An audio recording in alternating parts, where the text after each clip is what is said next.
Good evening, everyone, and welcome to Election Night Live with the Canadian Muslim Public Affairs Council. I'm Ginella Massa, and I'm here thrilled to be your host this evening to help unpack this election, what it means specifically for Muslims Canadians after the hard work that CMPAC has done to mobilize the community and mobilize voters on issues that matter to them. And tonight's not just about the results, but making sense of the campaign and where the Muslim community can go after this. Of course, tonight's program brought to you by Canadian Muslim Public Affairs Council, who collaborated with so many political and social organizations and community leaders across Canada to create this one-of-a-kind broadcast. And we're going to be focused on 4 key panel discussions tonight on a couple of different topics: on community leadership, civil rights and advocacy, the media and public perception, as well as the youth, and finally, leadership development and the future vision. I want to welcome my first guest, and who will be joining me throughout the evening and helping me navigate this evening. Khaled Al-Qazzaz is the Executive Director of the Muslim Public Affairs Council, CMPAC, of course, who is behind this evening. And joining us here in studio, Mohammed Faqih, CEO and founder of Paramount Fine Foods, of course, a community leader, a big voice for justice and human rights, and also a political, someone who has a lot of political interest and has been flexing it this election. The polls closed just moments ago, so we are expecting a big chunk of results to come in. And as we wait to kind of see what's happening, Khaled, I want to talk about this historic election cycle. Obviously, for the broader Canadian community, a huge voter turnout in the advance polls, historic participation, and I think really kind of a turning point for the Muslim Canadian community in terms of engagement. Can you talk to us a little bit about what these last couple of weeks have been like for you? Thank you, Ginella, for this introduction, and it's actually a privilege to be here today after a historic election, historic campaign.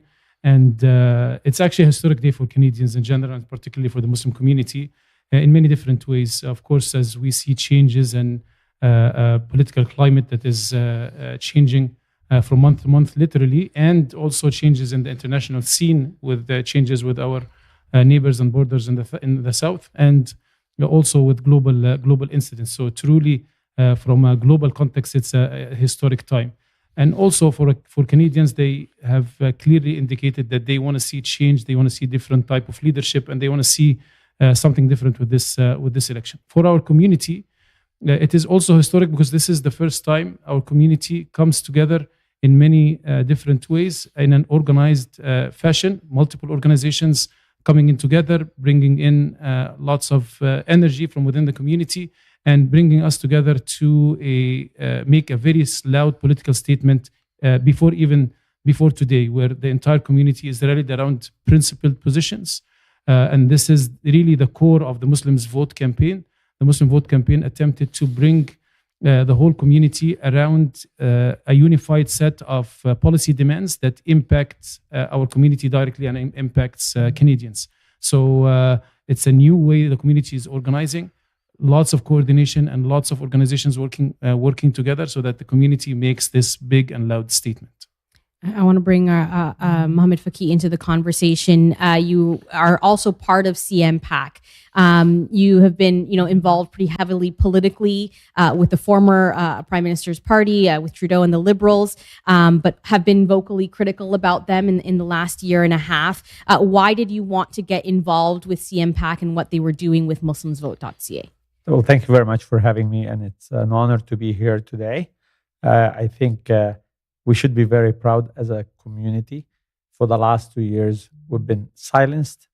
All of us, we wake up every single morning and we do a crying session over the people of Gaza. And we all put another face, a smile on our faces, go to work to act like not much is happening, especially the ones that working as an employees, doctors, lawyers, journalists, that could be fired from their job. So a lot of people think, well, Mohammed, why are you so vocal? Because when you are an entrepreneur and you own your own business, of course, there is a risk that you lose your customers, but you have that license when others in our community don't have it. And that's why I decided to be vocal.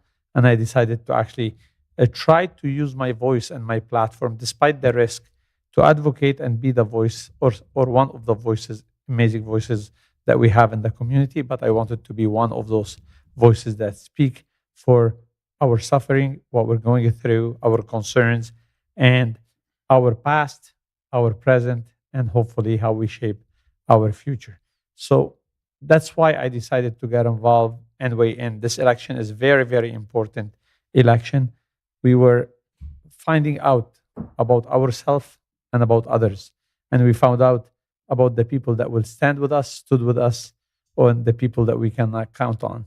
And that's why it was very important for all of us to come out and vote after we found out the last 2 years that the people that we supported, the party that we loved, the party that we brought in, which is the Liberal Party for multiple terms, they let us down when we were the most vulnerable. And seeing us what's happening in Gaza and even seeing them how they acted with our protesters, our students, our executives and employees that they work for some organization, how they treated them just for the fact of defending the right of Palestinians or defending the rights that they are acknowledged by the Canadian Constitution. That's why it's very important to not only vote for this in this election, as well to participate, understand, and use the aftermath of this election to see